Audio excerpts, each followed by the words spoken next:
Je suis venue au contact de la nature, mais dans son aspect le plus brut, le plus sauvage, elle m'est apparue inquiétante.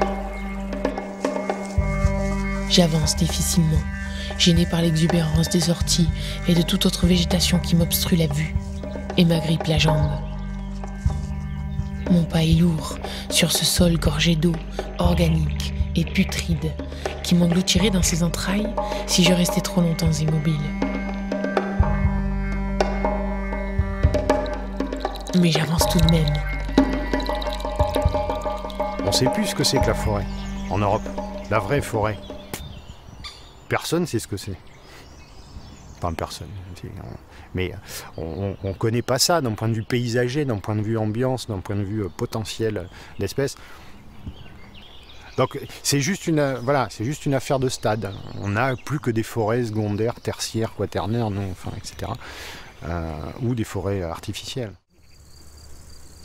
Il est des histoires qui changent notre regard sur le monde. Celle que Mathieu m'a racontée sur l'azuré du Serpollet en est une. Depuis, il me paraît bien plus joli que les autres, plus élégant.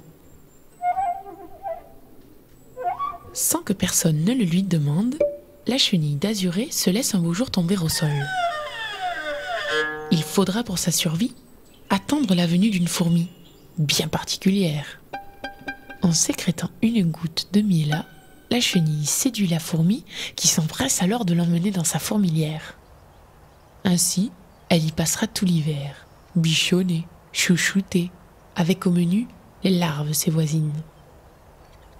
Au printemps suivant, la chenille deviendra papillon. Et seulement alors, les fourmis reconnaîtront l'intrus.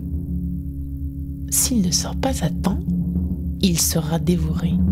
Sinon, il deviendra azuré.